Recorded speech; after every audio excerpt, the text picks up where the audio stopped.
Comment devient-on écrivain ? Est-ce un choix, une nécessité ? Comment comprendre les origines de cette vocation et interpréter la trajectoire des auteurs, qu'ils soient écrivains, scénaristes, journalistes ou plumes politiques ? Je suis Aurélie Lévy et je vous propose dans mon podcast de découvrir l'autre versant de la vie d'auteur. La fabrique, ses secrets, ses questionnements, ses insécurités et ses moments de grâce. Bonjour Bérengère Cornu. Bonjour. Et merci d'avoir accepté mon invitation. Cette semaine, l'émission Écrire est à Besançon pour le festival incontournable de la rentrée littéraire, les 16, 17 et 18 septembre, dans toute la métropole du Grand Besançon. Vous pourrez y rencontrer plus de 200 auteurs de littérature générale, mais aussi de bandes dessinées, de jeunesse. Près de 100 rencontres, des ateliers, lectures musicales, spectacles pour enfants, il y en a pour tous les goûts et l'entrée est gratuite. J'y étais l'an passé en tant qu'auteur et je suis très heureuse d'y revenir cette année pour m'entretenir avec les écrivains de cette rentrée, dont toi, Bérengère Cornu. Tu sors ton 5e roman, c'est ça, 5e ? Si tu le dis, c'est que ça doit être ça, je compte pas trop. Oh la classe. Non mais c'est parce qu'il y a de la poésie aussi, des contes, des récits. Ouais, donc c'est ça. Ouais. Il s'intitule Zizi Cabane aux éditions Le Tripode. Ce livre parle de la disparition d'une mère et alors même que nous enregistrons cette émission, la reine d'Angleterre vient de mourir. C'est un événement qui émeut la planète. Alors plutôt que de lire l'introduction que j'avais préparée pour cette émission, je vais simplement lire le post-scriptum de ton roman, qui non seulement, les remerciements, qui non seulement est la meilleure introduction à notre conversation, mais aussi une façon insolite de célébrer la reine-mère, toutes les mères, et la poésie que suscite le deuil. Tu écris donc à la fin de ton livre « À mes amis dont la mère est morte, à mes amis mères qui sont partis, aux nombreux pères partis, morts eux aussi, à tous les orphelins d'aujourd'hui et à ceux de demain, et à celles et ceux également qui n'ont pas d'enfants et qui en ont pourtant partout. À tous ces paysages roulés, ces parentés réinventés, ces traits tracés comme des lignes de crête à escalader, pour trouver non l'éternité, mais la paix joyeuse que l'on ressent parfois à marcher sur les contreforts de mon village où l'on est né. Ça donne le ton un peu, même si c'est la fin et les remerciements au fond. Je connaissais très très mal ton travail. J'avais évidemment entendu parler de toi et c'est grâce à cette émission et au Festival de Besançon dont tu es originaire parce que tu es byzantine. Non, j'y habite depuis 8 ans, mais c'est un peu comme si j'en étais originaire parce que j'ai fait mes enfants là-bas, donc c'est pareil. Ouais, donc tu as des racines, ouais. Maintenant, j'ai des racines. Maintenant que mes enfants sont nés à Besançon, ça m'a donné des racines à Besançon. Et donc, j'ai découvert ta plume onirique qui est très singulière, où l'eau se mêle à la terre et aux lettres. Comment décrirais-tu ton univers, justement ? Le mot le plus évident, pour moi, il y a une forme d'onirisme en fait dans mon travail depuis les tout premiers textes. Et ça, que j'aille travailler sur les cultures de l'Arctique ou celles de l'Arizona ou celles de mes terres natales qui en fait sont les Yvelines, en banlieue parisienne, mais avec des paysages proches de ceux dans J'ai lesquels grandi aussi dans les Yvelines. Où ça ? T'as grandi où ? Mais le roman parle de Sante-la-Jolie, mais j'étais à côté de Mantes-la-Jolie. Oui, moi aussi, près de Bréval. Moi, Tu vois, incroyable. Et tout cet onirisme de Mantes-la-Jolie, incroyable. Oui, autour, c'est-à-dire qu'en fait, je pense que mon détour par les cultures amérindiennes. Alors, je vais expliquer un peu pour qu'on comprenne ce que tu es en train de dire. Tu es l'auteur donc de 5 romans et notamment Née contente à Orabibi, dans l'Arizona, dans l'Arizona, le territoire Hopi de l'Arizona, qui va t'ensorceler. En fait, tu dis avoir été ensorcelé par une tribu là-bas. Et tu vas raconter cette communauté à travers le regard d'une petite fille, dont je n'arrive pas à prononcer le nom, mais je sais qu'il se traduit, qui est celle qui salue le soleil en riant. Tu racontes cette société amérindienne vieille de plusieurs siècles. Dans De pierre et d'eau, qui est ton avant-dernier roman, pour lequel tu as remporté d'ailleurs le prix Fnac en 2019, entre autres, tu nous emmènes dans les territoires arctiques, dans la peau d'une jeune Inuit, cette fois, séparée de sa famille. Je pense que l'onirisme est ce qui traverse sans doute tous mes livres depuis le premier. Et le détour que j'ai fait donc à travers les cultures inuites et amérindiennes a sans doute renforcé ce socle, j'allais dire, de symbolisme lié au paysage, en fait, très littéralement à la terre-mère. Et en fait, l'histoire que je raconte dans Zizi Cabane, c'est la disparition de la mère et en fait plutôt une naissance de la terre-mère. C'est-à-dire qu'au sens le plus littéral du terme, cette mère qui disparaît redevient présente par le paysage qui entoure les enfants. Donc Zizi Cabane, commence justement avec, au cœur de cette famille, on comprend que la mère est décédée. Elle a disparu. Moi-même, je suis pas cer alors, au final, on pense qu'elle est probablement morte, mais comme je voulais éviter, le toute forme de pathos, en fait, j'écris toujours des histoires de disparition, de séparation. Mais j'allais dire, c'est le présupposé, c'est ce qui commence le roman, c'est pas ce qui le finit et en fait, c'est que toutes les aventures partent de cette disparition et en fait, c'est plutôt, ce sont toujours des disparitions qui lancent mes personnages sur les chemins, plutôt que de les enfermer sur eux-mêmes ou dans une forme de chagrin. Un peu comme dans ta vie d'ailleurs, puisque tu racontes ouvertement que la disparition de ton père a une grande influence, Mmh. sur ta vie. Oui, je pense que c'est un peu l'événement fondateur qui fait que, à partir de l'âge de 11 ans, je vis avec, à 11 ans, on comprend pas très bien, en fait, ce que c'est la mort. Enfin, je veux dire, on le vit pas, on voit pas ce que ça a de tragique tout d'abord. Mmh. Je ne sais pas si on comprend à aucun âge, en fait. Mais je pense encore moins à cette espèce enfin, en tout cas, dans l'enfance, je pense que ça c'est encore plus abstrait et on est toujours en décalage, en fait, dans les émotions. Le jour où on comprend, que ce qui s'est passé est d'une certaine façon tragique, les gens autour de vous sont plus du tout dans cet état d'esprit, donc vous prenez un peu plus tard. J'ai grandi avec cette absence et je me suis aperçue que cette absence était une présence très forte, et toujours renouvelée. D'ailleurs, dans ton livre, les défunts parlent. Oui, oui, oui, oui, bien sûr, ils chantent même. Ouais. Donc cette mère disparue, elle va quelque part réapparaître au travers d'un esprit, au travers même d'une source d'eau qui jaillit, dans les sous-sols de la maison, que partagent tous les membres de cette famille. C'est une façon très insolite, de faire parler les défunts justement, et en même temps, de faire un rapprochement avec la terre-mère comme tu dis.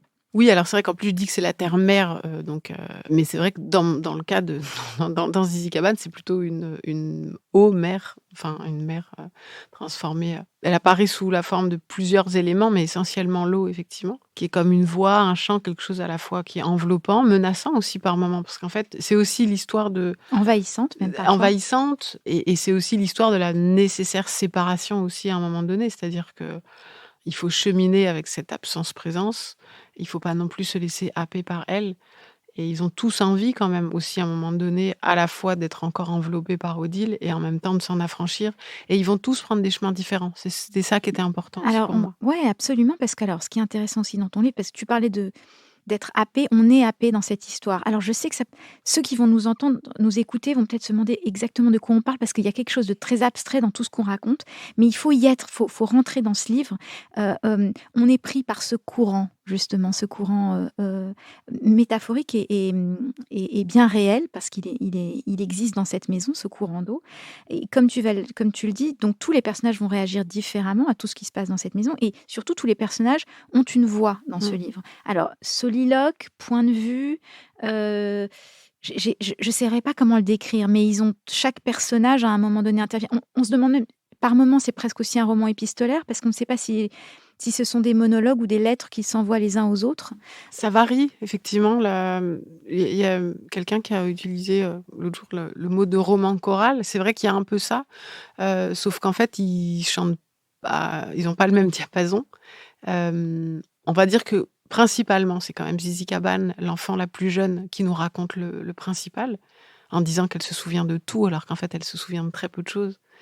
Et ensuite, oui, c'est au gré de lettres envoyées à quelqu'un de la famille, c'est un peu le journal peut-être de Fermand, du père. En gros, ils sont tous plus ou moins fous de chagrin à certains moments, mais j'allais dire, c'est plus la folie qui compte que le chagrin. C'est-à-dire qu'en fait, dans cette folie, ils explosent un peu leurs propres limites, ils explosent un peu leurs propres limitations. C'est-à-dire que, voilà, Chiffon, le frère, cadet, lui dessine des cartes, de façon un peu compulsive sur des chiffons qu'il trouve, D'où son prénom, parce qu'ils ont d'où tous son des noms, prénom, alors faut le voilà. dire aussi, parce que on va expliquer Zizi Cabane, tous tes personnages ont des noms très insolites, très originaux. Je sais comment tu justifies ça auprès de ton éditeur?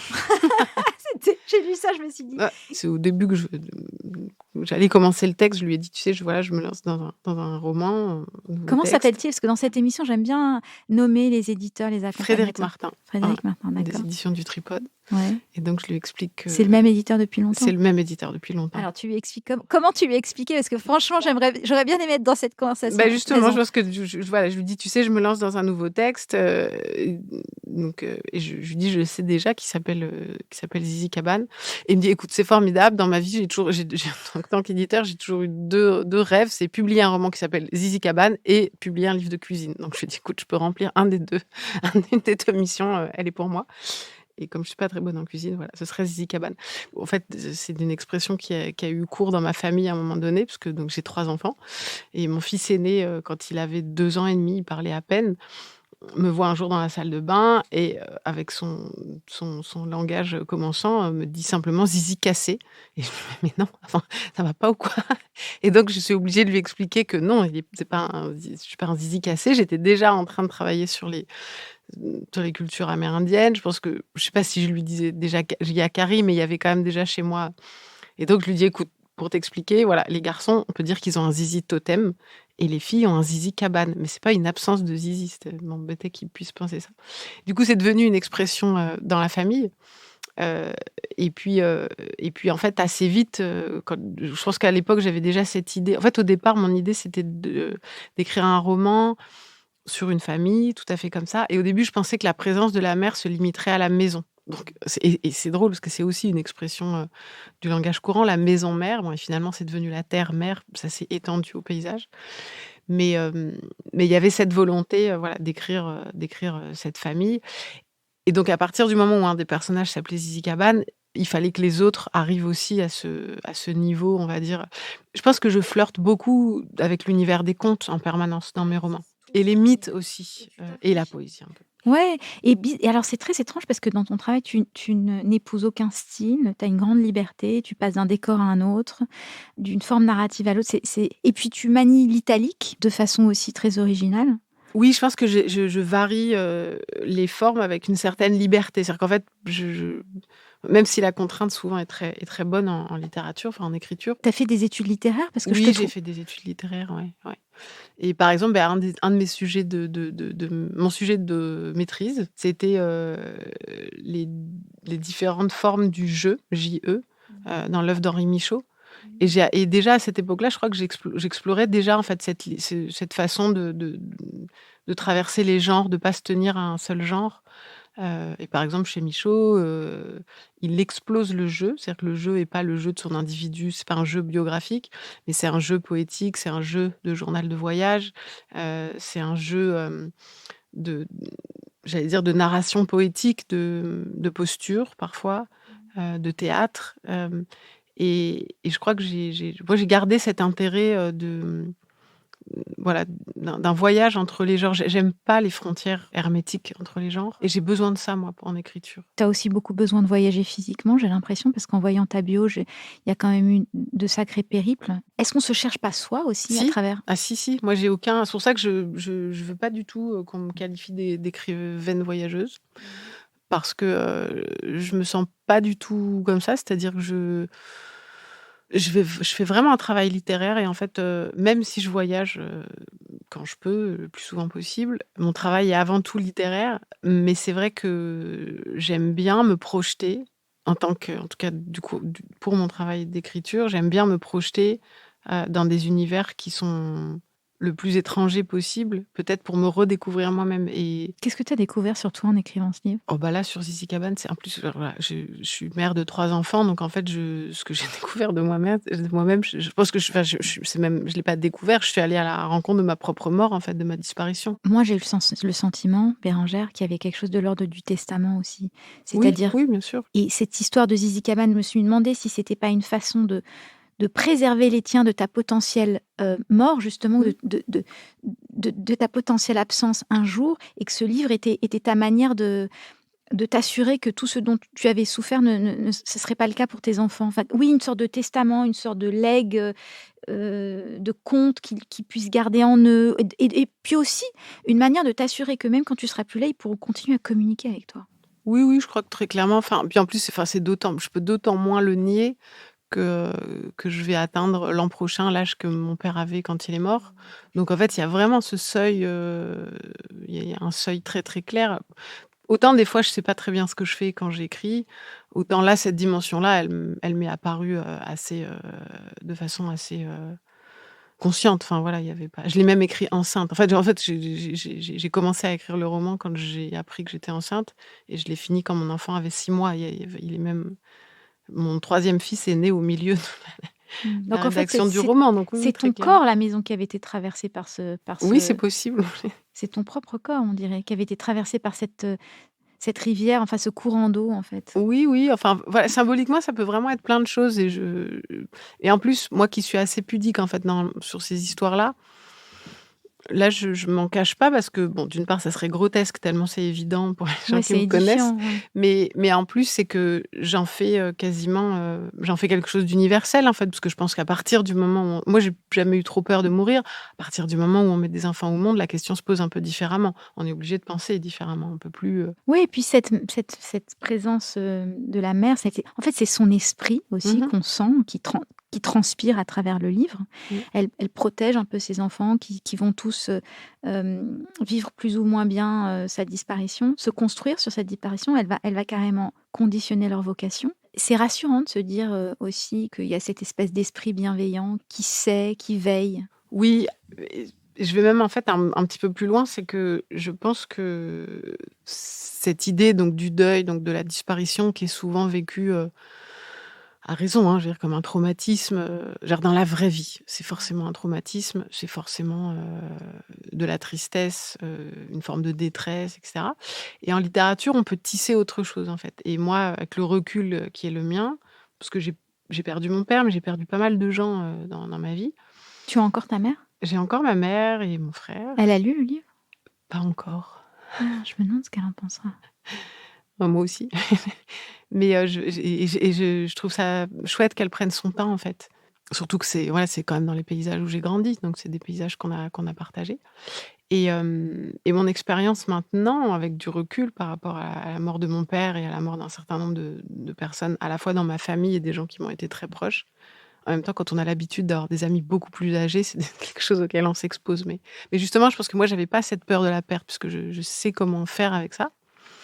Et ce que je trouve beau avec les années qui passent, c'est qu'en fait, on voit que moi, je me sens, façonnée, en fait, par toutes les rencontres et par toutes ces personnes qui m'ont aimée, que j'ai aimées, qui ont disparu, mais en fait, elles survivent en moi, c'est assez évident, Si enfin tant est qu'il n'y ait pas de non-dit, parce qu'il y a aussi cette notion dans ton livre du non-dit qui sclérose, oui, c'est ça et ça ça et ça ça, c'est c'est quelque c'est chose un que sujet je qui m'intéresse beaucoup parce que mon propre père, a perdu son père très jeune et dès lors que son père est mort, on n'a plus jamais prononcé son mmh, nom. Il y a une espèce de d'omerta. mmh, Lui-même ne savait pas s'il pouvait en parler ou pas, mais le non-dit peut vraiment tuer l'âme. Enfin, ça peut vraiment, en tout cas, tuer l'âme, c'est un grand mot. étouffée, Étouffer étouffée. et oui, absolument. Oui, oui, mais c'est un peu ce qui se passe pour Zizi. C'est-à-dire que Zizi, comme elle est trop petite quand sa mère disparaît, pour comprendre qu'en fait elle a disparu, qu'elle a vraiment disparu et qu'elle reviendra pas, le fait qu'on retrouve pas Odile, ni vivante ni morte, ça laisse la place à tous les fantasmes. Donc en fait, chacun, je pense, entretient une dose d'espoir,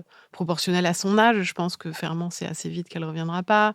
Les garçons qui sont plus âgés que Zizi, pour eux, c'est peut-être moins clair, mais quand même pour le fils aîné, c'est assez clair assez vite.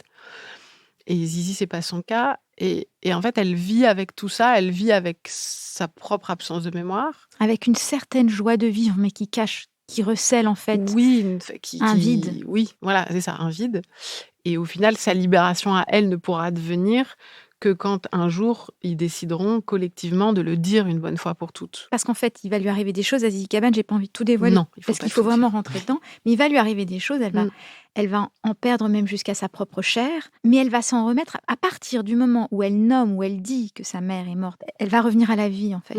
Oui, c'est ça, elle va repasser dans une dimension, elle va reprendre un peu aussi les rênes de sa vie et puis tout en partant très loin sur la question des voyages qu'on abordait tout à l'heure. Je pense que c'est pour ça que moi je pense qu'on part à la découverte de soi-même, Je peux raconter une anecdote parce que je pense qu'elle est assez significative, c'est Tu que vas me dire que tu as pris de l'ayahuasca? non, pas du tout.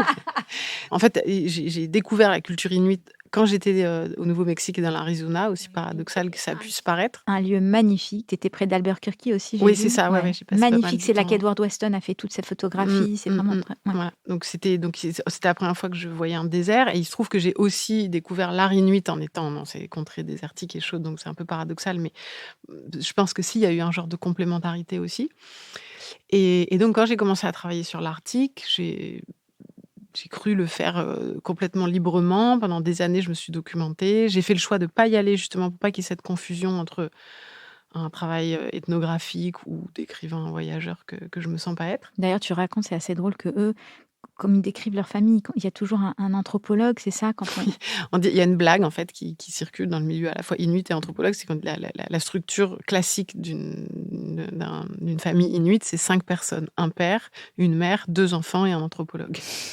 tellement ils sont Tellement étudiés. ils sont étudiés Donc et tu fais le choix de ne pas y aller. donc je fais le choix de ne pas y aller et puis, et j'ai l'impression de le faire, de faire tout ça en totale liberté et puis à la fin de la rédaction du roman, je me retrouve en résidence au Muséum d'histoire naturelle. Et chose que je n'avais pas faite trop, je me mets à lire les parce qu'en fait, en plus, je choisis toujours des chemins de travers, c'est-à-dire que je vais pas vers les auteurs les plus connus, donc je n'avais pas lu Jean Mallory, je n'avais pas lu Paul-Émile Victor, mais je me retrouve dans le fonds polaire Jean Mallory, qui contient 30 000 ouvrages et je me retrouve dans les archives, enfin et dans le fonds d'archives, à la fois d'objets et de documents de Paul-Émile Victor et parmi les objets que Paul-Émile Victor a ramenés de la côte est du Groenland, je trouve des jeux de ficelle. Je vois ces jeux de ficelle, donc ils sont voilà des pièces des anneaux, soit en pierre, soit en os. Voilà, ce sont des jeux d'agilité et je suis très troublée parce que, en fait, ces jeux sont ceux avec lesquels j'ai joué enfant. Parce que mon père, qui était prof dans une école technique, faisait faire à ses élèves, comme réalisation, ce type d'objet. Je suis quand même un peu troublée parce que c'est pas très courant comme truc, c'est assez basique et donc j'en parle à mon frère qui a 10 ans de plus que moi et mon frère me dit: «Bah, il me dit: «Oui, oui, enfin, tu te souviens pas que notre père regardait, Paul-Émile Victor à la télévision et qu'il Incroyable. était La vraiment transmission fasciné, inconsciente, c'est fou. par à la fois enfin, par les objets» et donc lui, certainement que les livres de Paul-Émile Victor, il les a lus, consultés, au point de fabriquer des objets. Voilà et c'est un peu troublant quand ça arrive, Troublant ou rassurant? bah, les 2 un peu troublant d'abord et puis rassurant après et parce que oui, on a Parce qu'en fait, l'impression d'évoluer, tout ça est très cohérent en et fait. puis il y a plein de dimensions à la communication. Il Mmh. y a plein Oui, de oui, biais de communication qui sont invisibles, c'est ça et maintenant j'ai accepté l'idée c'est peut-être ça la découverte que j'ai faite au contact des cultures amérindiennes. Moi, je me définissais comme quelqu'un de très rationnel et j'accepte maintenant qu'il y a une part d'invisible dans nos vies, qui est, voilà et sans basculer dans un ésotérisme à tout rompre, en fait, tout simplement, il y a des on peut accueillir des signes, voilà, sans sauter au plafond, mais très calmement accepter qu'on est mû par des choses dont on n'a pas conscience, tout simplement. comment tu parlais tout à l'heure des recherches que tu fais. Tu peux me raconter un peu comment tu cadres ton travail, ta journée de travail type? Est-ce que tu fais de longues recherches et puis après tu as une phase de rédaction et tu t'isoles un petit peu? Est-ce que tu fais du 9 à 5? Enfin, comment tu Je fais du 9 à 16, 4 jours par semaine. Avant d'avoir des enfants, je travaillais un peu tout le temps, le soir, la nuit, par exemple. Maintenant, c'est plus possible et donc oui, c'est assez contraint par mes horaires familiaux, mais justement, en fait, c'est aussi très excitant parce que ça on est obligé d'être dans une acuité, forte puisque dès qu'on est un peu libre pour travailler, il faut le faire et en même temps, souvent, il y a des années d'infusion, en fait, avant l'écriture d'un roman.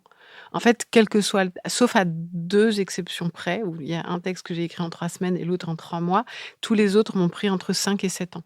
C'est-à-dire qu'entre le moment où j'ai l'idée et le moment où le roman est prêt à être publié, voilà, c'est toujours entre 5 et 7 ans et généralement, ce qui se passe, c'est pendant que je suis en train de rédiger un roman et c'est ce qui s'est passé pour Zizi Cabane, par exemple.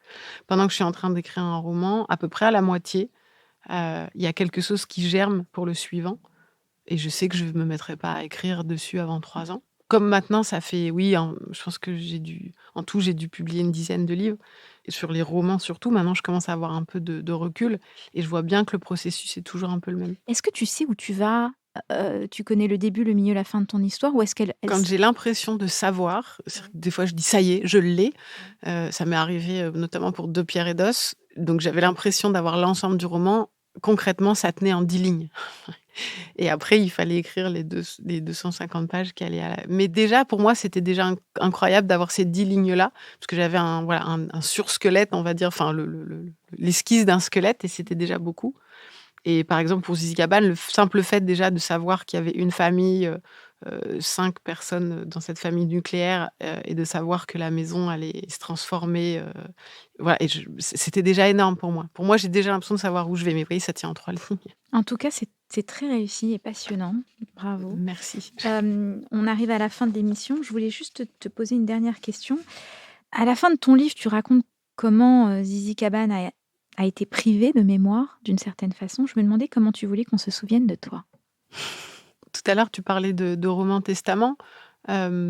Si on m'assimile à la figure d'Odile, qui est qui est une voix, en fait, qui est une voix à la fois enveloppante et un peu sauvage, je crois que ça me conviendrait. Ça serait très beau, déjà. En tout cas, on aura tes livres. Merci pour ce dernier et merci d'être venu passer ce moment avec moi. Merci Merci à toi, beaucoup et Aurélie. belle route pour le livre, hein. Merci.